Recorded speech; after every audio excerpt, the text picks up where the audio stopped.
प्यारे बच्चों नमस्कार, आपकी जीतू भैया फिर से आप सबका स्वागत करते हैं आपके अपने इस चैनल लर्न एंड शेयर पे। और हम बात कर रहे हैं क्लास 11th फिजिक्स के बारे में। चैप्टर चल रहा है हमारा chapter number 10 mechanical properties of fluid, यानी तरलों के यांत्रिक गुण। और ये इसका थर्ड लेसन है। इससे पहले की दो लेसन बहुत ही ज्यादा महत्वपूर्ण थे, तो इन दो लेसन में हमने काफी इंपॉर्टेंट बातें करी। हमने ये पढ़ा दाब क्या होता है सबसे फर्स्ट लेसन में। नेक्स्ट लेसन में आने के बाद हमने पास्कल का नियम पढ़ा, आर्किमिडीज का प्रिंसिपल पढ़ा, पास्कल के नियम के कुछ अनुप्रयोग पढ़े कि भाई गाड़ी के ब्रेक्स में जो कार के डिस्क ब्रेक्स होते हैं उसमें उसका यूज कैसे करते हैं, ठीक है, चीजों को उठाने के लिए उसका यूज कैसे करते हैं। और इसी तरीके से हमने वायुमंडलीय दाब मापा, बैरोमीटर पढ़ा, मैनोमीटर पढ़ा, ठीक है। तो ये बहुत सारी बातें हमने ऑलरेडी लास्ट क्लास में कर ली है। आज का जो हमारा सेशन रहेगा वो थोड़ा सा पुरानी बातों से हटकर रहेगा। अब चीजें थोड़ी थोड़ी धीरे धीरे चेंज होती जाएगी, ठीक है। तो आज का लेसन स्टार्ट करते हैं बच्चों। चलो तो देख लेते हैं पहले कि आज हमें पढ़ना क्या क्या है। तो आज का गोल है, ये कोशिश करेंगे गोल पूरे हो जाए।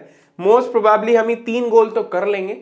चौथा गोल अगर हमारे पास टाइम बचता है, वीडियो लंबा नहीं होगा, तो हम बर्नौली का सिद्धांत भी आज ही खत्म कर देंगे, ठीक है। क्योंकि बर्नौली अपने आप में बहुत वाइड है। उसके सबसे पहले सिद्धांत पढ़ना पड़ता है, डेरिवेशन पढ़ना पड़ता है, उसके बाद उसके अनुप्रयोग आते हैं, ठीक है। तो अगर बर्नौली आज नहीं हो पाता तो हम नेक्स्ट लेसन में उसको और उसके एप्लीकेशंस को साथ में कंबाइंडली पढ़ेंगे, ठीक है। आज का हमारा मेन फोकस रेखीय प्रवाह पर रहेगा, फिर विशुद्ध प्रवाह पर रहेगा और सांतत्य समीकरण पर रहेगा, जिसको अपन बोलते हैं इक्वेशन ऑफ कॉन्टिन्यूटी।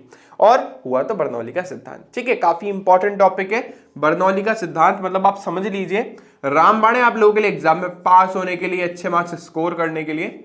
जो बच्चे सिर्फ पास होने के पर्पज से पढ़ते हैं उनके लिए तो ये टॉपिक रामबाण ही समझ लो, ठीक है। मतलब हर टीचर बर्नौली या उससे रिलेटेड क्वेश्चन जरूर डालता है, या तो उसके एप्लीकेशंस पे डालेगा, मतलब उसके अनुप्रयोगों पे डालेगा, या तो फिर वो आपका बर्नौली का सीधा सीधा सिद्धांत दे देगा, भाई लिख लो और डेरिवेशन कर लो। चलो बच्चों तो स्टार्ट करते हैं सबसे पहले टॉपिक के साथ, जो कि हमारे पास है रेखीय प्रवाह। अब देखो बच्चों, कुछ प्यारी प्यारी सी पिक्चर्स मैंने आप लोगों के सामने डाली है। यहाँ पर देखो, है ना, यहाँ पर आपको दिख रहा होगा, ये देखो पानी जो है किस तरीके से फ्लो कर रहा है। देखो कितना खतरनाक तरीके, यहाँ पे आ जाता हूं मैं। हाँ देखो यहाँ पे दिख रहा है आप लोगों को पानी कितना तेजी से और कितना, मतलब बहुत ज्यादा फ्लड आ गई हो, जैसे बाढ़ आ गई हो, या बहुत सारा पानी एकदम से अपने डैम में छोड़ दिया हो, ठीक है, वैसा कुछ हो रहा है। इस तरीके के प्रवाह को हम बोलते हैं विशुद्ध प्रवाह, ठीक है। एक ऐसा प्रवाह जिसको इंग्लिश में बोलते हैं टर्बुलेंट फ्लो, मतलब जहां पे पार्टिकल जो है ना उनको कोई मतलब ही नहीं है, वो तो मस्त चले जा रहे हैं और कहीं चले जा रहे हैं। जैसे भीड़ में चले जाओ तुम, कोई कहीं जा रहा है, कोई कहीं जा रहा है, कोई कहीं जा रहा है, मतलब कोई एक वे ही नहीं है, मतलब कि सब एक तरफ चले जाए, ऐसा कुछ ही नहीं, कब सब अपनी इच्छा से कहीं पे भी जा रहे हैं। तो इस तरीके के प्रवाह को विशुद्ध प्रवाह कहते हैं। तो ये उसका फिगर है। यहाँ पे आपको मेरे राइट हैंड साइड पे बहुत प्यारा सा एक देखो कितना आराम से इसमें से वाटर निकलता है, बिल्कुल स्मूथ फ्लोर है। इसको अपन बोलते हैं रेखीय प्रवाह, ठीक है। इसके अंदर वाटर बहुत स्मूथली फ्लो करता है। कभी कभी अपन नहीं नल खोलते हैं, नल खोलते तो स्टार्टिंग में पानी कैसे बिल्कुल स्मूथली फ्लो करता है, ठीक है, या रिवर बिल्कुल शांत तरीके से फ्लो करे, तो वो सब हमारे जो है रेखीय प्रवाह होते हैं, जिसके अंदर सब के सब कण एक दूसरे को फॉलो करते हुए चलते हैं। डिटेल में पढ़ेंगे। यहाँ पे देखिए एक छोटा सा GIF लगाया हुआ है, इसके अंदर दिख रहा होगा आपको पानी कैसे भर भर भर भर खेतों में ऐसे करते हैं अपन, सिंचाई विचाई, ठीक है, फुहारा विधि जिसको अपन बोलते हैं। तो ये वही फुहारा विधि है। और पानी में गार्डनिंग देते हैं, तो पाइप को आगे से पतला करने से पानी तेज निकलता है, ठीक है। वो सारी बातें यहाँ पे अपन करेंगे, मतलब मजा आने वाला आज के लेसन में बहुत ज्यादा। तो सब बने रहिएगा, लास्ट तक वीडियो देखेगा। और जिन्होंने पहले की वीडियो नहीं देखे बच्चों, वो जरूर से पहले देख कर आइएगा। चलिए स्टार्ट करते हैं लेसन को। सबसे पहले अपन पढ़ने वाले हैं रेखीय प्रवाह, स्ट्रीमलाइन फ्लो। इसको हम लेमिनर फ्लो भी बोलते हैं, ठीक है। अब ये लेमिनर फ्लो या स्ट्रीमलाइन फ्लो या रेखीय प्रवाह क्या होता है, देखो डेफिनेशन पहले मैं आपको बता देता हूं। क्या लिखा है, जब किसी तरल का प्रवाह इस प्रकार हो कि किसी बिंदु से गुजरने वाले तरल के प्रत्येक कण का मार्ग वही हो जो इस बिंदु से गुजरने वाले पहले कण का था, तब वह प्रवाह जो है धारा रेखीय प्रवाह जो होता है रेखीय प्रवाह कहलाता है। अब देखो डेफिनेशन मुझे पता है, नो डाउट आपको समझ नहीं आई होगी। एक एग्जाम्पल देता हूं आपको, आराम से रेखीय प्रवाह क्लियर हो जाएगा। मान लो सुबह सुबह सब जाते होगे, स्कूल स्टार्ट हो गए तुम्हारे, तो प्रेयर होती है तुम लोगों की, है ना, स्टार्टिंग में मॉर्निंग प्रेयर होती होगी। तो सारी क्लास के जो बच्चे हैं, अगर अच्छे से डिसिप्लिन मेंटेन होता है स्कूल में, तो सारी क्लास के बच्चे एक लाइन बना करके, एक क्यू मेंटेन करके स्ट्रेट लाइन में चल करके जाते हैं और प्रेयर में जाके खड़े हो जाते हैं, ठीक है। तो यहां पर एक बात समझिए कि जब आप किसी लाइन में जाते हैं तो जो पाथ पहले बच्चे ने फॉलो करा है वही दूसरा भी फॉलो करेगा, वही तीसरा भी फॉलो करेगा, वही चौथा भी फॉलो करेगा, वही पांचवा भी फॉलो करेगा, वही छठा भी फॉलो करेगा। एक चीज।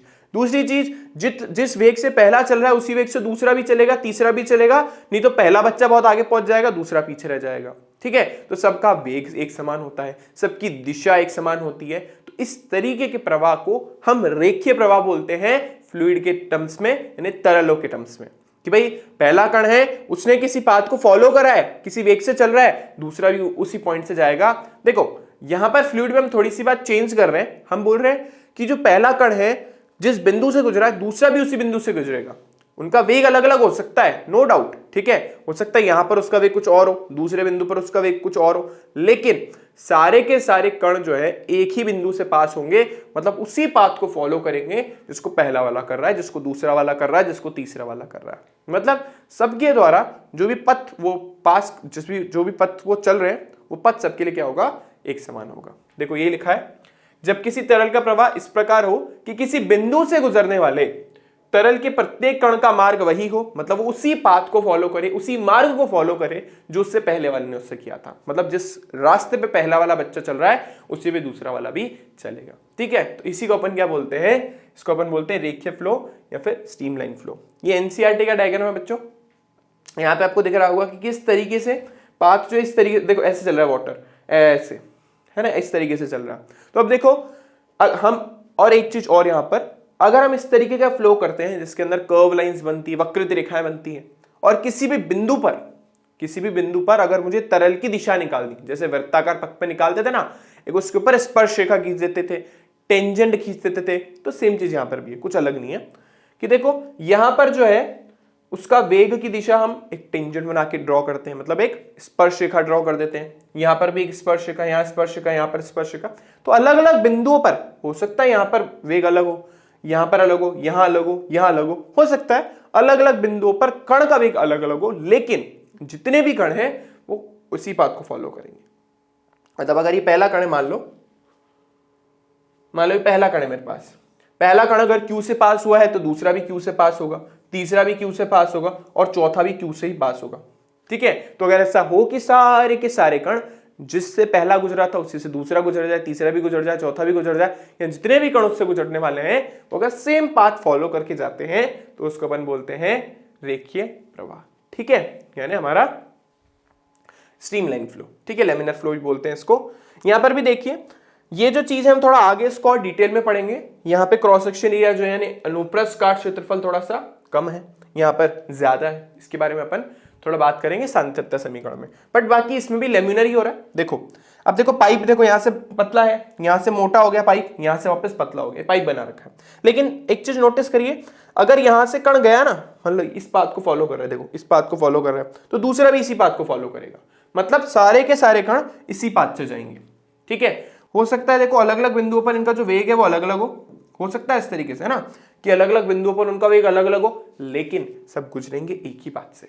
ठीक है, और इस बिंदु से, इस पॉइंट से जितने भी पार्टिकल पास होंगे उन सब का वेग एक ही होगा।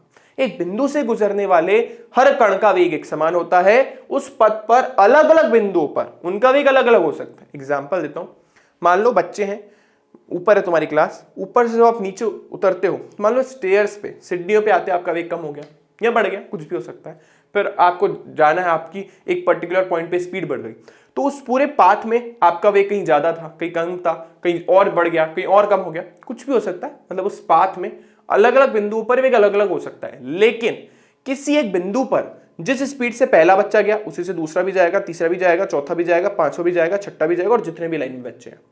ठीक है, तो एक बिंदु से जितने भी कण गुजरेंगे उन सबका वेग एक समान होगा, भले उस पाथ में अलग अलग बिंदुओं पर वेग अलग अलग हो। ठीक है, तो आई होप ये बात सबको क्लियर हो गई होगी। दो चीजें हैं, जिसको पहला फॉलो कर रहा है ना, जिस पाथ को, जिस मार्ग को, उसको दूसरा, तीसरा, चौथा भी करेगा, मतलब सबके द्वारा जो पथ फॉलो किया जाएगा, जिसकी पालना की जाएगी, वो सबके लिए क्या होगा, समान होगा। दूसरी बात, किसी भी एक बिंदु से गुजरने वाले जितने भी कण होते हैं उन सबका वेग एक समान होता है। अलग अलग बिंदुओं पर वेग अलग अलग हो सकता है, लेकिन एक बिंदु पर जितने भी कण जाएंगे उन सबका वेग क्या होगा, एक समान होगा। ठीक है, तो देखो ये डायग्राम जैसे मैंने आपको पहले भी बताया था पीछे की तरफ भी, तो यहाँ पे देखो पानी कितना स्मूथली बाहर आ रहा है, मतलब इसमें जितने भी कण है ना वो एक पैटर्न को फॉलो कर रहे हैं, एक पाथ को फॉलो कर रहे हैं, मार्ग की पालना कर रहे हैं। ठीक है, तो इस तरीके के प्रवाह को अपन क्या बोलते हैं, इस तरीके के प्रवाह को अपन बोलते हैं रेखीय प्रवाह, स्ट्रीमलाइन फ्लो या लेमिनर फ्लो भी बोलते हैं। ठीक है बच्चों, तो आई होप ये बात सबको क्लियर हो गई होगी। कभी कभी नल चालू करते हैं तो ऐसा हो जाता है, बहुत स्मूथली पानी नीचे आता है। ठीक है, तो इस तरीके का प्रवाह पॉसिबल है और कई जगह इसका यूज हम करते हैं। जैसे कि आप दुबई गए हो, गए तो नहीं होंगे, टीवी में देखा होगा अगर गए हो तो।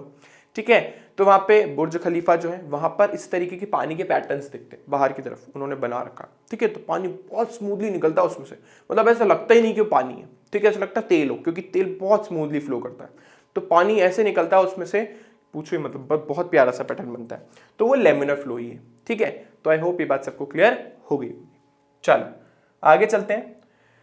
ओके, अब अगर कोई भी प्रवाह धारा रेखीय प्रवाह है तो उसकी क्या क्या विशेषताएं होंगी, वैसे मैं आपको बता चुका हूं।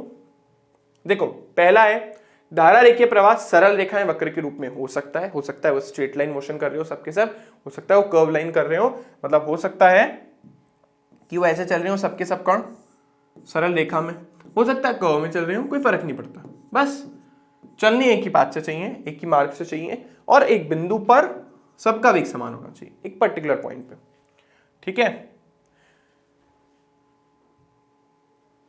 इसके बाद देखिए धारा रेखीय प्रवाह में कण के पथ को धारा रेखा या स्ट्रीमलाइन बोलते हैं। धारा रेखा के किसी बिंदु पर खींची गई स्पर्श रेखा उस बिंदु पर द्रव के वेग की दिशा को व्यक्त करती है। मैंने आपको बता दिया, अगर आप कोई भी कण कर्व लाइन में चल रहा है, वक्रित रेखा में चल रहा है और मुझे किसी भी बिंदु पर, मान लो इस बिंदु पर उसके वेग की दिशा निकालनी है, तो मैं एक टेंजेंट यानी एक स्पर्श रेखा ड्रॉ कर दूंगा, तो ये जो स्पर्श रेखा है उसकी दिशा को इंगित करेगी। ठीक है, आई होप ये बात सबको क्लियर हो गई होगी। बेसिक सी चीजें सारी। दो धारा रेखाएं कभी भी एक दूसरे को नहीं काटती, क्योंकि कटान बिंदु पर द्रव के वेग की दो दिशाएं होंगी जो संभव नहीं है, बिल्कुल चुंबकीय क्षेत्र रेखाओं जैसा। चुंबकीय क्षेत्र रेखाओं में भी हम सेम चीज बोलते हैं कि दो जो चुंबकीय क्षेत्र रेखाएं वो कभी एक दूसरे को नहीं काटती, क्योंकि उस पर चुंबकीय क्षेत्र की दो दिशाएं हो जाएगी जो संभव नहीं है, क्योंकि वो नॉर्थ से साउथ में जाती है, उत्तरी से दक्षिणी ध्रुव में। तो यहाँ पे भी सेम है, दो जो हमारी रेखाएं हैं, कौन सी वाली, स्ट्रीम लाइन फ्लो वाली, जो हम धारा रेखा के बारे में बात कर रहे हैं, वो कटती नहीं कभी, क्योंकि काटा तो यहाँ वहां पर जो वेग की दिशा है वो दो होगी, वो संभव नहीं है। ऐसा नहीं कि कण यहाँ पर और यहाँ पर चला जाए, वो एक ही दिशा में जाएगा। ठीक है, तो दो दिशाएं उसकी संभव नहीं होती, इसलिए काटती नहीं है।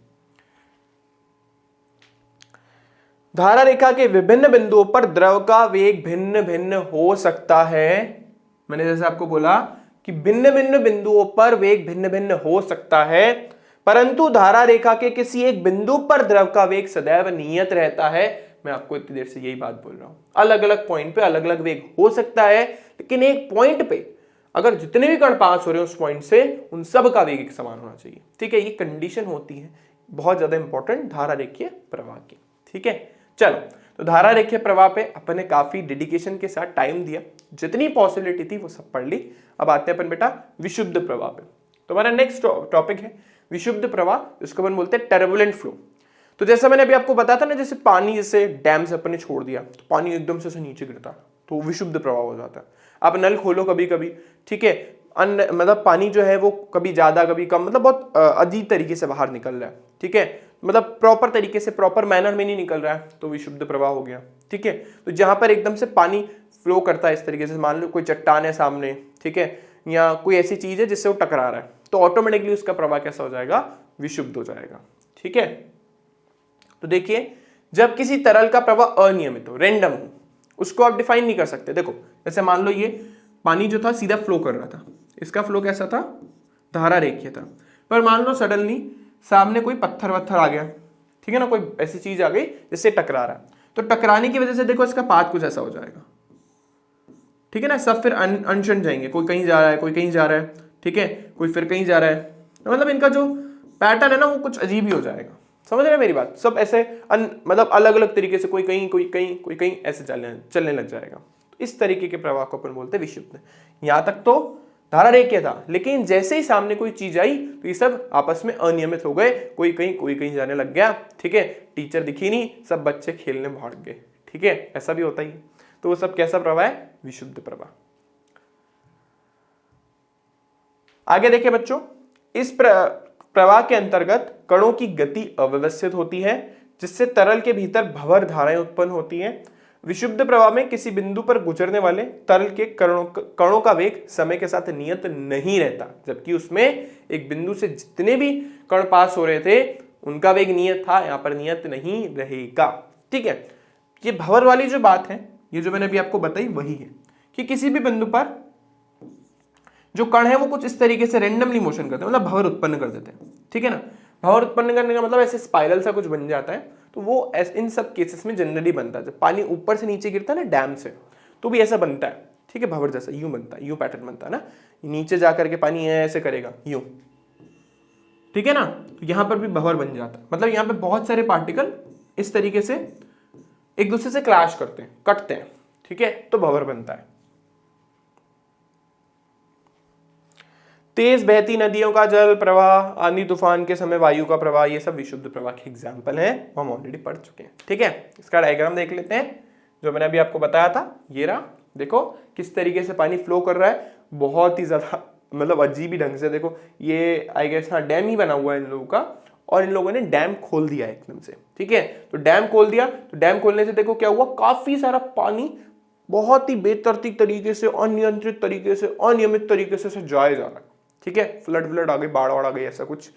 तो वो हमारा जो प्रवाह है वो कैसा प्रवाह है, वो हमारे पास विशुद्ध प्रवाह। अब देखो यहां वाले पार्ट को नोटिस करो, यहां वाले पार्ट में अगर पानी बहुत स्मूथली फ्लो कर रहा है, बहुत अच्छे से फ्लो कर रहा है, कोई अनियमितता नहीं है, तो ये हो जाएगा हमारे पास जो हमने पहले पढ़ा था धारा रेखीय, और अभी ये वाला जो है वो विशुद्ध है, ये वाला पार्ट।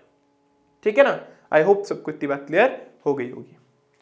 चलो इसके बारे में इसकी कुछ विशेषताएं पढ़ लेते हैं। पहली विशेषता क्या है, इसमें किसी भी बिंदु से गुजरने वाले तरल कणों का वेग व वेग की दिशा समय के साथ बदलती रहती है, जबकि उसमें नियत थी। सबकी दिशा भी सेम थी, उनका वेग भी सेम था, जबकि यहाँ पे उनकी डायरेक्शन भी चेंज होती है, दिशा भी चेंज होती है और वेग भी चेंज होता है, कुछ भी सेम नहीं है। इनमें कणों की गति एक दूसरे के समांतर नहीं होती, मतलब एक दूसरे के पैरेलल नहीं करेंगे, रैंडमली मोशन करेंगे, इधर उधर जाएंगे। ठीक है ना, वही सारी घूमकार के बातें लिखी हैं। चलो ये हमारी एनसीईआरटी का डायग्राम है, ये हमारा हो गया धारा रेखीय प्रवाह और ये विशुद्ध प्रवाह। देखो कैसे भंवर बन रहा है। ठीक है ना, सामने कोई चीज आती कैसे सब ऐसे ऐसे ऐसे उसको घेरने की कोशिश कर रहे हैं।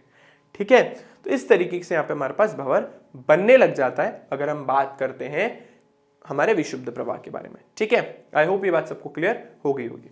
अब वो दिमाग में क्वेश्चन आता है कि सर ये विशुद्ध प्रवाह और धारा रेखीय प्रवाह की जरूरत क्या है। देखो बच्चों, इंजीनियरिंग लेवल से इनकी बहुत ज़्यादा ज़रूरत पड़ती है। जैसे मैंने आपको बताया ना वो बुर्ज खलीफा वाला पैटर्न, तो वहाँ पे वो पैटर्न ऐसे नहीं बन जाता है, वो सब सिंक्रोनाइज्ड है। ठीक है ना, पानी को कितनी स्पीड से निकालना है, कितनी देर बाद निकालना है, तो वो धारा रेखीय प्रवाह बना हुआ रहे। ठीक है ना, इसके अलावा जब आपके घरों में पाइपलाइन के थ्रू पानी आता है, ठीक है, तो वो पाइप जो है वो कितना पानी का प्रेशर झेल सकता है। ठीक है, ऐसा नहीं हो आप पानी को बहुत स्पीड से फ्लो करवा दो तो वो क्या करेगा, पाइपलाइन को फोड़ के बाहर निकल जाएगा, पाइपलाइन ब्रेक हो जाएगी, जगह जगह से टूटने लग जाएगी।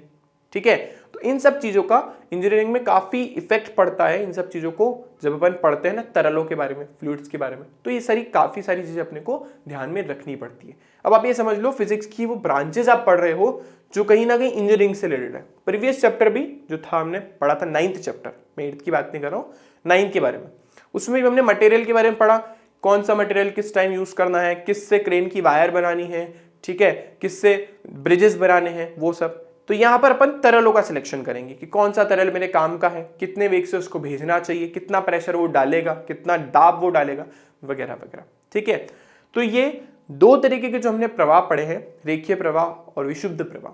तो किसी भी जल में वो प्रवाह विशुद्ध है या रेखीय है, इसको पता करने के लिए एक नंबर होता है, एक संख्या होती है जिसको अपन बोलते हैं रेनॉल्ड नंबर या रेनॉल्ड संख्या। वो अपने सिलेबस में नहीं है तो हम वो पाठ नहीं पढ़ेंगे, बट मैं आपको बता देता हूँ इनके प्रवाह को चेक करने के लिए कि भाई वो पानी जो है ना वो कौन से प्रवाह से फ्लो कर रहा है, विशुद्ध है कि धारा रेखीय। देखने थोड़ा ना बैठेंगे, ऐसा थोड़ा ना कुछ लगाएंगे, लाइनें वाइनें बनाएंगे कि भाई सारे कण इस से सारे नहीं जा रहे। ठीक है, ऐसा तो पॉसिबल नहीं है। तो उसके लिए एक नंबर होता है जिसको अपन बोलते हैं रेनॉल्ड संख्या, रेनॉल्ड नंबर। उससे पता करते हैं कि वो प्रवाह कैसा है। वो हमारे सिलेबस में नहीं है तो हम नहीं पढ़ेंगे, बस मैंने आपको बता दिया हमें ऐसा नंबर होता है। ठीक है, चलिए, तो जो हमारा टॉपिक था धारा रेखीय प्रवाह और विशुद्ध प्रवाह, वो हमारा टॉपिक खत्म हो गया है। चलो आगे चलते हैं बच्चों। नेक्स्ट हमारा टॉपिक है इक्वेशन ऑफ कॉन्टिन्यूटी, यानी सातत्य समीकरण। देखो ये सातत्य समीकरण की जहां तक बात है ना, ये आप डेली अपनी लाइफ में कहीं ना कहीं फील करते हो। जैसे आपको पौधों में पानी देना है, जब पौधों में पानी देते हो तो आप पाइप को आगे से दबा लेते हो, तो पाइप को आगे दबाने से क्या होता है, पानी ज्यादा दूर तक जाता है। पाइप को आगे से छोटा करने से पानी क्या जाता है, बहुत आगे तक चला जाता है। ये हम बचपन से पढ़ते आ रहे हैं और बचपन से देखते आ रहे हैं कि अनुप्रस्थ काट क्षेत्रफल जितना छोटा होगा, पाइप जितना पतला होगा, पानी उससे उतना ही तेज निकलेगा। ठीक है, उसका वेग उतना ही ज्यादा होगा। ये हम पढ़ते हैं बचपन से, पढ़ते नहीं है लेकिन देखते हैं। ठीक है, वो गाड़ी साफ करने वाले लोगों को देखा होगा, कितने हाई प्रेशर से उसमें पानी निकलता है, कि उसमें होल बहुत छोटा होता है। तो होल बहुत छोटा होगा तो बहुत प्रेशर से पानी निकलेगा। स्टार्टिंग में जो मैंने आपको एग्जाम्पल दिया था फुहारे विधि का, उसमें नहीं पानी बहुत प्रेशर से निकल रहा था, क्यों कि होल बहुत छोटा था। ठीक है, तो सातत्य समीकरण में हम सेम चीज बोलते हैं। क्या बोलते हैं भाई, कि A is inversely proportional to V, A V के व्युत्क्रमानुपाती है। अगर आप क्षेत्रफल को घटा दोगे तो वेग बढ़ जाएगा, अगर आप क्षेत्रफल को बढ़ा दोगे तो वेग घट जाएगा। सिंपल सा लॉजिक है। अनुप्रस्थ काट क्षेत्रफल पतला, वेग ज्यादा, अनुप्रस्थ काट क्षेत्रफल बड़ा, मोटा पाइप ले आओ आप, ठीक है, वेग कम हो जाएगा। बस यही होती है हमारी सातत्य समीकरण। ठीक है, बस इसको मैथमेटिकली प्रूफ करना है और ये सारी चीजें पढ़नी है। बाकी हम इसके बारे में बचपन से ही जानते हैं, कुछ नया नहीं पढ़ रहे। ठीक है, चल उससे पहले, इस टॉपिक को स्टार्ट करने से पहले हम बात कर लेते हैं बेटा आदर्श तरल के बारे में। जो तरल यहाँ पे हम ले रहे हैं वो आदर्श तरल है। ठीक है, आइडियल फ्लूइड है। तो ये आइडियल फ्लूइड या आदर्श तरल क्या होता है, दो कंडीशन वो फॉलो करना चाहिए।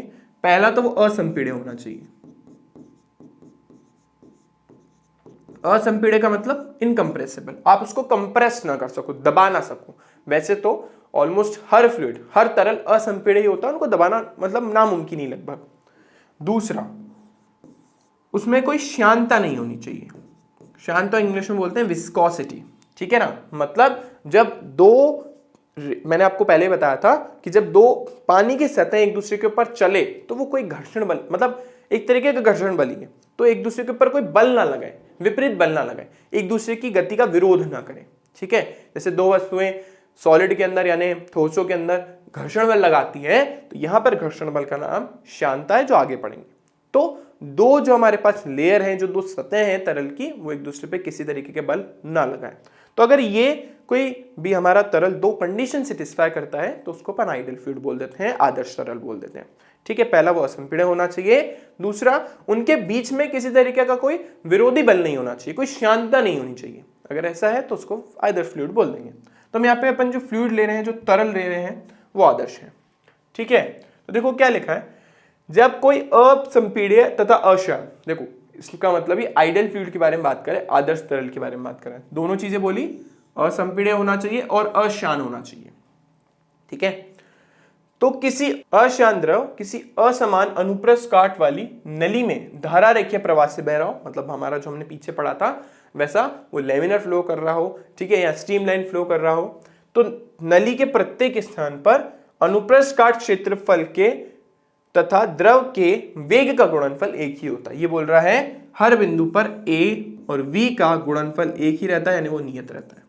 और मैंने आपको बता दिया ना, ये व्युत्क्रमानुपाती का मतलब यही तो होता है, ये बढ़ाओ ये कम होगा, ये कम करो ये बढ़ाओ। तो हमें पता ना, जब अपन समानुपाती का चिन्ह हटाते हैं तो नियतांक आता है, तो ये यहां पे जाएगा, तो हमारे पास हो गया AV is equals to constant. तो हम यही तो बोल रहे हैं कि नली के किसी भी भाग पे A और V का गुणनफल नियत रहता है।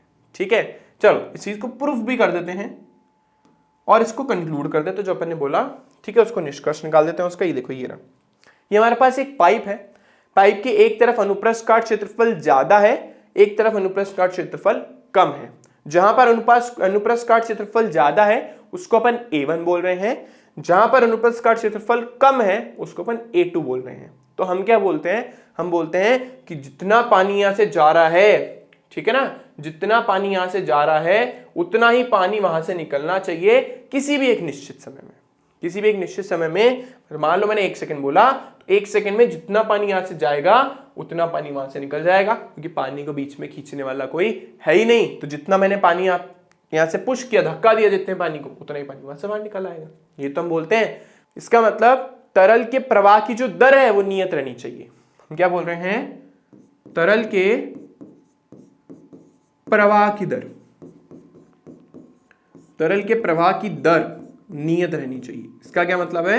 इसका मतलब है किसी निश्चित समय में नियत रहनी चाहिए, यानी किसी भी निश्चित समय में जितना तरल आप यहां से डाल रहे हो उतना ही तरल वहां से निकलना चाहिए। जितना तरल आप यहां से डाल रहे हो उतना ही तरल वहां से निकलना चाहिए। अगर ऐसा हो तो हम कहेंगे कि वो जो तरल है वो जो हमारा सांतत्य समीकरण को फॉलो कर रहा है। ठीक है, सिंपल है। और ये हम जानते हैं ना, मैं यहाँ से 1 लीटर पानी डाल दूं, यहाँ से 1 लीटर नहीं निकलेगा। ऐसे थोड़ा ना बीच में होल वोल कर रखा है, यहाँ पे पानी को चुराने वाला बैठा है, ऐसा तो नहीं है ना। तो जितना पानी आप यहाँ से डालोगे उतना निकलेगा। ठीक है, बस बात इतनी है, यहाँ पे कम वेग से डालोगे, यहाँ से ज्यादा वेग से निकलेगा, क्योंकि पाइप पतला है। ये तो हमें दिख रहा है, साफ सी बात। ठीक है, बस इसको प्रूफ कर देते हैं। तो यानी तरल के प्रवाह की दर सेम है। प्रवाह की दर को अपन बेटा लिखते हैं Q × T से। ठीक है ना, Q मतलब हो गया जितना भी फ्लूइड उसमें से गया, ठीक है ना, टाइम जो हमारा उसको अपन ने T बोला, T या डेल्टी जो भी आप बोलना चाहो। तो यहां पर जो भी अपने फ्लूइड गया, मान लो फ्लूइड की जो क्वांटिटी है, जो भी उसका मान है, जो उसकी वैल्यू है, ठीक है, जितना भी तरल उसमें से जा रहा है वो Q1 है T समय में, और दूसरी तरफ भी कितना तरल जा रहा है उतने ही समय में कुछ ना कुछ तरल जाएगा Q2, बट दोनों का मान सेम होगा। इतने समय में यहां से जितना तरल गया उतना ही वहां से भी जाएगा। ठीक है, तो अब इस Q1 की और Q2 की वैल्यू निकालते कि भाई कितना तरल यहां से गया और वहां से कितना निकला। तो देखो बच्चों, मान लो इस अनुप्रस्थ काट क्षेत्रफल से तरल V1 वेग से जा रहा है। तो इस वाले पार्ट में, फर्स्ट वाले पार्ट में जहां पर अनुप्रस्थ काट क्षेत्रफल A1 है, यहां पे तरल V1 वेग से जा रहा है। तो यहां पे हम बना देते हैं तरल का वेग क्या है V1, और यहां पर तरल का वेग यानी इस तरफ से। तो बच्चों यहां पे जिस वेग से तरल एंटर हुआ है वो V1 है, यहां पे जिस वेग से तरल बाहर निकला है वो है हमारा V2। हम ऐसा मान लेते हैं। तो देखो, मैं अगर T समय में ये पता करना चाहता हूं कि कितना तरल यहां से निकला है, उसमें एक चीज मैं आपको और बता देता हूं। ये जो तरल इसमें से फ्लो कर रहा है उसका जो घनत्व है वो रो है। तो यानी तरल का घनत्व कितना है, वो हमारे पास रो। ठीक है, यहां का अनुप्रस्थ काट क्षेत्रफल कितना है A1, यहां का अनुप्रस्थ काट क्षेत्रफल कितना है A2, यहां पर वेग कितना है V1, यहां पर वेग कितना है V2, ये हमें पता है। तो देखो T समय में, किसी भी T समय में मान लो भाई ये तरल थोड़ा सा आगे चला गया, ये तरल थोड़ा सा आगे चला गया। अब ध्यान से सुनना जो मैं बोल रहा हूं, ये चीज अगर समझ आ जाएगी तो डेरिवेशन में कहीं दिक्कत नहीं आएगी। मान लो ये सिलेंडर है कोई हमारे पास, है ना, बेलन है कोई। अब मान लो कि मैं कह रहा हूं आपसे कि है ना जो तरल है इसमें V वेग से प्रवाहित हो रहा है ना, मान लो, या चलो V1 ही ले लेते हैं, इसको V1 लिया अपने, तो V1 है। ठीक है, तो मैं आपसे ये पूछ रहा हूं कि भाई V1 समय, T समय में कितनी दूरी तय करेगा। जैसे मान लो अगर आप 2 मीटर प्रति सेकंड के वेग से चल रहे हो और मैं आपसे बोलूं 2 सेकंड में आपने कितनी दूरी तय करी, तो आप बोलोगे सर सिंपल, 2 × 2 यानी 4 मीटर की दूरी तय करी। सर अगर मैं 2 मीटर प्रति सेकंड के वेग से चल रहा हूं तो 2 सेकंड में 4 मीटर चल लूंगा। तो मैं भी आपसे सेम ही चीज बोल रहा हूं कि अगर मैं V1 वेग से चल रहा हूं तो T समय में, अगर मैं V1 वेग से चल रहा हूं तो T समय में मैंने कितनी दूरी तय करी, मैंने तय करी है V1 × T दूरी। मैंने कितनी दूरी तय करी है, V1 × T दूरी। यानी ये वाला जो पार्ट है ये T समय के अंदर एक ऐसा सिलेंडर बनाएगा, एक ऐसा बेलन बनाएगा जिसकी लंबाई कितनी है, जिसकी लंबाई हमारे पास V1 × T, V1 × T। और अगर मुझे इसका आयतन निकालना हो कि भाई कितना आयतन है इसका, तो इसका आयतन हमारे पास आ जाएगा, देखो V1 × T तो लंबाई हो गई, और ये A, क्योंकि फॉर्मूला क्या होता है πr² × h। तो πr² की जगह तो A आ गया और h की जगह हमारे पास आ गया V1T। चलो एक बार वापस देखते हैं। आई गेस कई बच्चों को नहीं आई बात, कमेंट ना करें वो, इसलिए मैं बता देता हूं एक बार वापस। हमने बोला इस अनुप्रस्थ काट क्षेत्रफल से, जिसका अनुप्रस्थ काट क्षेत्रफल A1 है, इससे T समय में जो हमारा जल है, जो भी द्रव अपन डाल रहे हैं, जल नहीं जो भी द्रव डाल रहे हैं, वो V1 वेग से अगर चल रहा है तो T समय में वो V1 × T दूरी तय करेगा। यानी हम ऐसा मान सकते हैं कि हमारे पास एक इमेजिनरी सिलेंडर बन गया है, ठीक है, एक बेलन बन गया है काल्पनिक, जिसकी लंबाई V1 × T है। अब क्या करना है, मुझे इसका आयतन निकालना है, क्योंकि अनुप्रस्थ काट क्षेत्रफल A है और इसकी लंबाई v1 इंटू टी है, तो आयतन कितना हो गया इसका, ये हो गया हमारे पास a v1 इंटू टी, ठीक है ना, पाई आर स्क्वायर हो गया a और h हमारे पास हो गया v1 इंटू टी। तो यानी यहां का जो आयतन है वो कितना होगा हमारे पास a v1 into T. I hope सबको ये बात क्लियर हो गई होगी, ठीक है ना। चलिए फिर आगे चलते हैं अपन। ओके, अब मुझे क्या करना है, मुझे पता करना है कि कितना द्रव्यमान आगे गया पानी का, क्योंकि क्यू क्या बता रहा है, ये क्यू बता रहा है कि कितनी क्वांटिटी वाटर की, कितना पानी जो है वो आगे चला गया, ठीक है। तो ये जो मेरे पास आई तो आयतन आया है। अब देखो तो बच्चों घनत्व बराबर कितना होता है, द्रव्यमान बटा आयतन, ठीक है। घनत्व कितना होता है, द्रव्यमान बटा आयतन होता है हमारे पास। तो देखो, तो अगर मुझे द्रव्यमान निकालना है तो देखो अगर मेरे को द्रव्यमान चाहिए तो घनत्व कितना है, रो, और द्रव्यमान मैंने कितना निकाला इस साइड का, a v1 इंटू टी। यानी इस पार्ट से, ये वाला जो पार्ट था, इससे कितना द्रव्यमान आगे चला गया, देखो रो a v1 इंटू टी, देखो इसको उधर ले आओ, यहां से कितना द्रव्यमान यहां पे चला गया, रो, ठीक है ना, ये वो द्रव्यमान है जो यहां से निकल के गया है। अब क्योंकि हमें पता है द्रव्यमान का ना तो विनाश संभव है ना ही निर्माण, यानी द्रव्यमान जो क्या रहना चाहिए हमारा, नियत रहना चाहिए, ठीक है, द्रव्यमान का कहीं लॉस नहीं होना चाहिए। तो हमने इस वाले पार्ट से तो निकाल लिया, इस वाले पे सेम चीज दूसरी जगह भी अप्लाई करते हैं, मतलब इस वाले पार्ट पे, छोटा वाला जो पार्ट है, इधर आ जाते हैं। इसने कितनी दूरी तय करी है, इसने कितनी दूरी तय करी बच्चों, इसने दूरी तय करी है v2 इंटू टी। इसने कितनी दूरी तय करी है, v2 इंटू टी, ये इसने दूरी तय करी। और कितने वेग से चल रहा है जल, क्योंकि v2 वेग से चल रहा था इसलिए v2 इंटू टी। इसका अनुप्रस्थ काट क्षेत्रफल कितना लिया था अपन ने, इसको अपन ने अज्यूम किया है a2। क्या अज्यूम करा इसको अपन ने, a2 अज्यूम करा है, ठीक है। तो यानी वापस अगर मैं इसका आयतन निकालूंगा तो कितना हो जाएगा, a2 v2 इंटू टी। यहां देखते हैं इसको नेक्स्ट पेज पे, तो देखो ये कुछ ऐसा है कि भाई ये वाली दूरी कितनी है हमारे पास, v2 इंटू टी, और अनुप्रस्थ काट क्षेत्रफल कितना है, a2।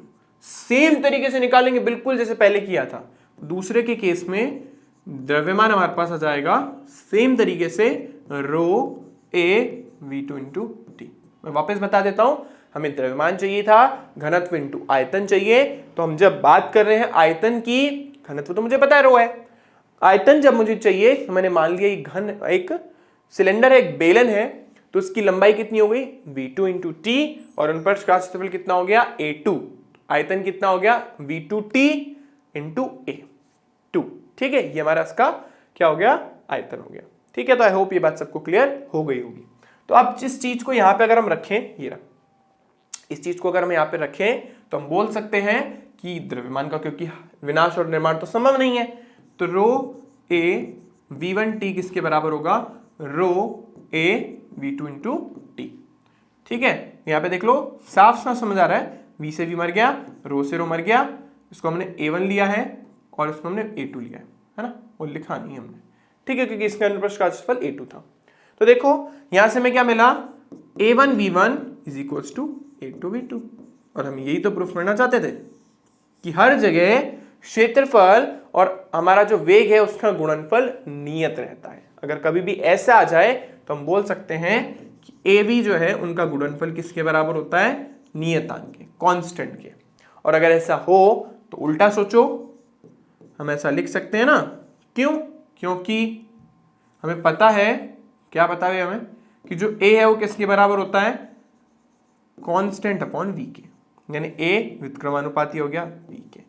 यानी अगर आप क्षेत्रफल बढ़ाओगे तो वेग घटेगा, और अगर आप क्षेत्रफल को कम करोगे तो वेग अपने आप बढ़ेगा। ये कॉमन सेंस ही बात है, इसी को अपन बोलते हैं सातत्य समीकरण, ठीक है, इक्वेशन ऑफ कॉन्टिन्यूटी, कि हर जगह वाटर कॉन्टिन्यूसली फ्लो कर रहा है, ठीक है, सातत्य रूप से जा रहा है। सातत्य मतलब होता है कॉन्टिन्यूस, कोई चीज अगर टूट टूट के नहीं चले, सीधी सीधी चले, ठीक है। तो आई होप ये सबको क्लियर हो गया होगा, काफी इंपॉर्टेंट टॉपिक है, कोई बहुत मुश्किल वाला काम नहीं है। वैसे हमने द्रव्यमान निकाला दोनों तरफ, कुछ नहीं करा, वेग v1 था, हमने बोला t समय में v1 इंटू टी दूरी तय करेगा, इसका अनुप्रस्थ काट क्षेत्रफल a1 था, तो इसका जो द्रव्यमान है वो कितना आया, a1 आएगा यहाँ पे हमारे पास, हर जगह a1 लिखेंगे हम, A1 V1T, तो हमारे पास इसका द्रव्यमान हो गया A1 V1T इंटू रो। ऐसे दूसरे का भी निकाला A2 V2 rho into T. ठीक है, समय दोनों में सेम ही था, जितने समय में आप यहाँ पे पानी डाल रहे हो उतनी समय में बाहर निकल रहा है, दोनों पे टी कैंसिल हो गया, आया हमारे पास A1 V1 is equal to A2 V2। I hope सबको क्लियर हो गया होगा। चलो आगे चलते हैं बच्चों। अब हमारा है कि प्रवाहित द्रव के अंदर कौन कौन सी ऊर्जाएं होती हैं। तो अगर कोई भी वाटर फ्लो कर रहा है ना, अगर चल रहा है, तो उसमें हम तीन तरीके की ऊर्जाएं देखते हैं। ठीक है, एक देखते हैं उसमें जो हमारी प्रति एकांक आयतन पे लगने वाली दाबीय ऊर्जा होती है। ठीक है, प्रति एकांक आयतन पे लगने वाली हमारे पास गतिज ऊर्जा होती है, और प्रति एकांक आयतन पे लगने वाली हमारे पास स्थितिज ऊर्जा होती है। तो कोई भी अगर वाटर फ्लो कर रहा है, अगर जा रहा है, तो उसमें तीन तरीके की ऊर्जाएं होंगी। देखते हैं, जैसे मैंने आपको बताया, पहली ऊर्जा होगी गतिज। ठीक है, दूसरी स्थितिज, ये तो हम बचपन से जानते ही हैं, और तीसरी जो हमारे पास वो यहाँ पे अलग है, वो है दाबी ऊर्जा। ठीक है, जैसे मैंने आपको बोला, तो काइनेटिक एनर्जी, पोटेंशियल एनर्जी और प्रेशर एनर्जी, तीन तरीके की ऊर्जाएं पढ़नी, और वो भी प्रति एकांक आयतन में। ठीक है ना, मतलब गतिज ऊर्जा प्रति एकांक आयतन में, स्थिर ऊर्जा प्रति एकांक आयतन में, और दाबीय ऊर्जा प्रति एकांक आयतन में। ये हमें पढ़नी है यहाँ पर। ठीक है, क्योंकि ये तीनों ऊर्जाएं हमारे बर्नौली के थ्योरम में हमारी हेल्प करेगी। वहां पे हम यही बोलेंगे कि किसी भी पाइप में इन तीनों ऊर्जाओं का योग जो होता है वो नियत होता है, बस ऊर्जा संरक्षण का नियम, वही हम प्रूफ करेंगे। चलो एक एक करके देखते हैं। सबसे पहले अपन गतिज ऊर्जा के बारे में बात करते हैं, तो जिसको काइनेटिक एनर्जी बोल रहे हैं। तो किसी द्रव उसकी गति या वेग के कारण निहित ऊर्जा को गतिज ऊर्जा हम जानते हैं। अगर वाटर फ्लो कर रहा है, रिवर फ्लो कर रही है, पानी बह रहा है, तो उसमें कुछ ऊर्जा है ना, कुछ ना कुछ वेग है, उस वेग की वजह से उसमें कुछ ना कुछ ऊर्जा है, उसका नाम क्या है, उसकी गतिज ऊर्जा।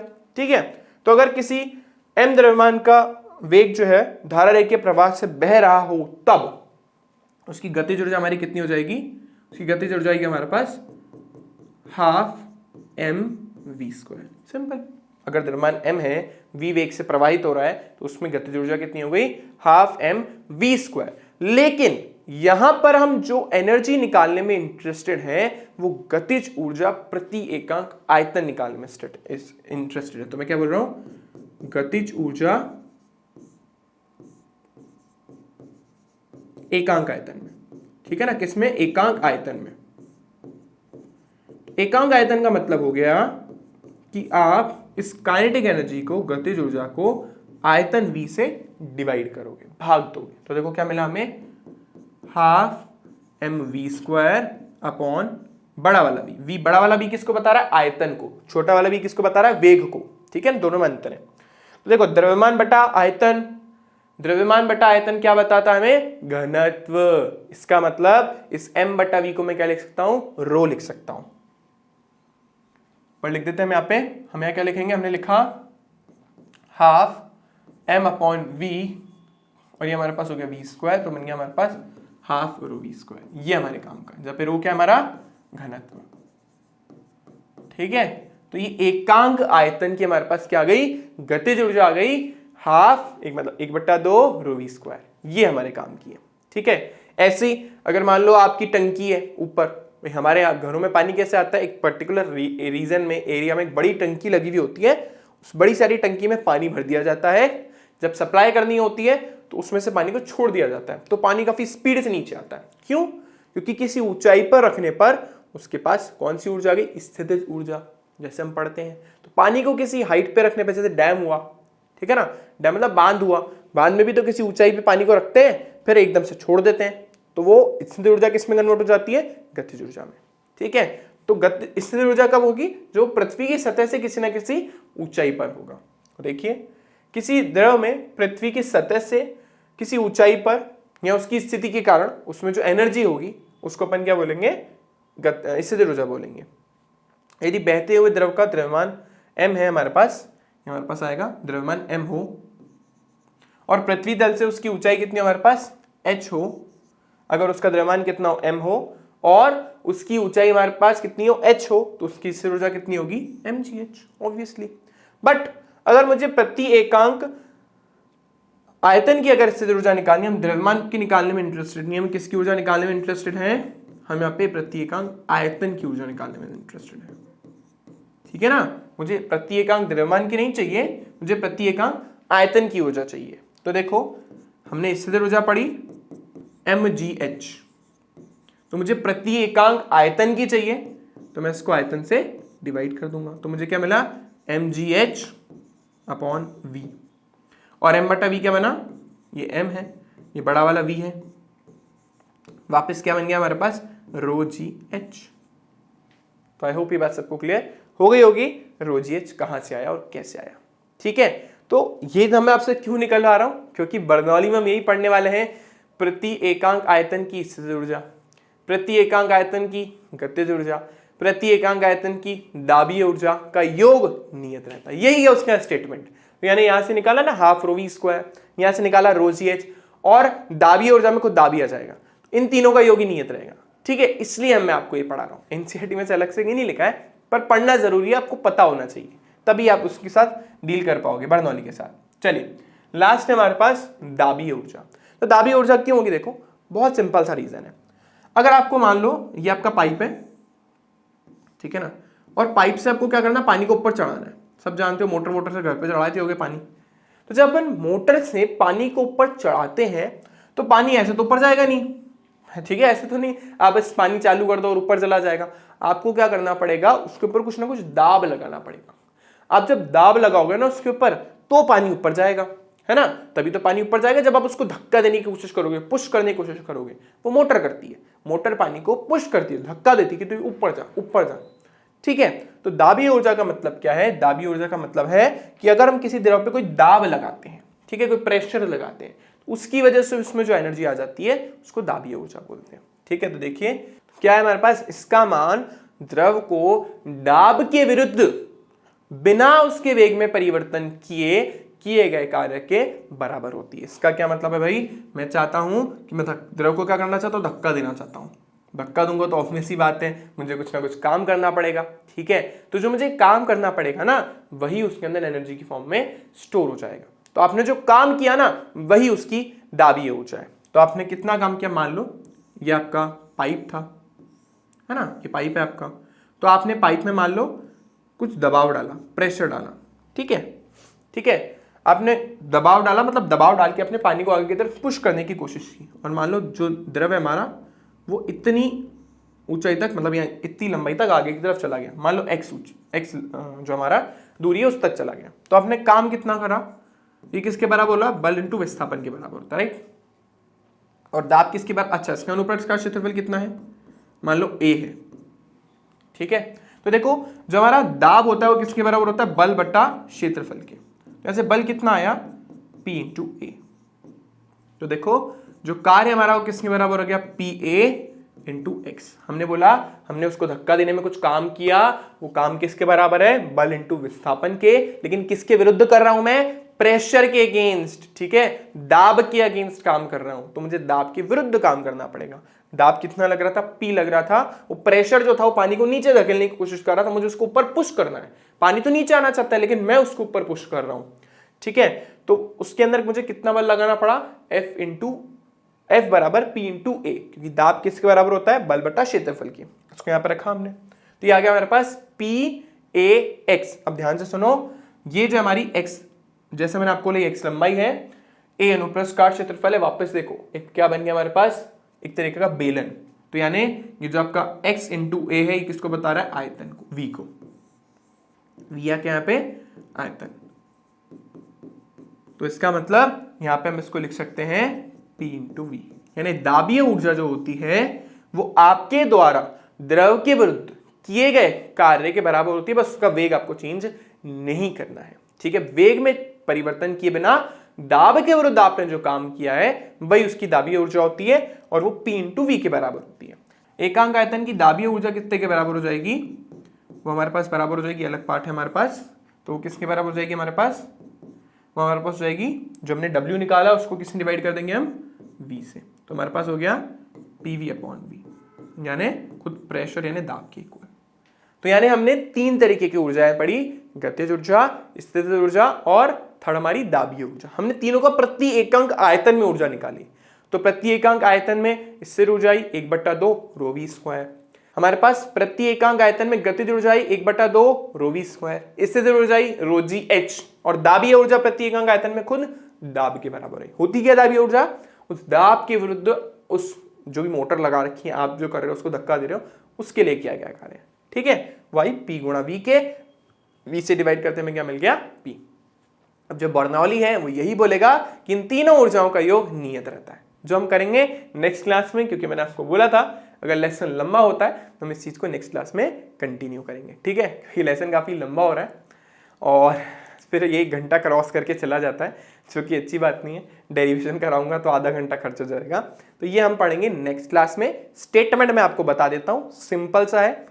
गतिज ऊर्जा एकांक आयतन में, स्थिर ऊर्जा एकांक आयतन में और दाबीय ऊर्जा एकांक आयतन में, इन तीनों का जो योग होता है किसी द्रव के लिए, अगर द्रव आदर्श तो उनका जो योग होगा वो नियत रहेगा, मतलब ऊर्जा के अंदर कोई भी हानि नहीं होगी, कुल ऊर्जा नियत रहेगी। यहाँ पे स्टेटमेंट यही लिखा हुआ है, देखो लिखा है जब कोई अशांत असंपीड्य द्रव एक जगह से दूसरी जगह पे जाता है तो और धारा रेखीय प्रवाह कर रहा है तो उसके मार्ग के प्रत्येक बिंदु पर एकांक आयतन की कुल ऊर्जा कौन कौन सी? दाबीय, स्थितिज और गतिज ऊर्जा का योग नियत होता है।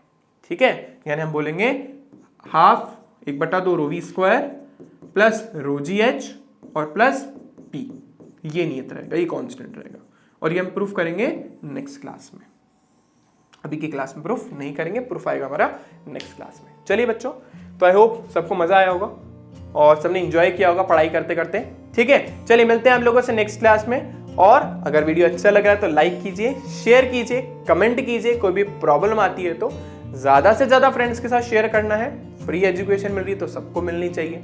ठीक है, और अगर कोई भी प्रॉब्लम है तो कमेंट सेक्शन आप लोगों के लिए ओपन ही है। चलिए, थैंक यू फॉर टुडे। मिलते हैं आप लोगों से नेक्स्ट क्लास में। वीडियो देखने के लिए धन्यवाद, बाय बाय।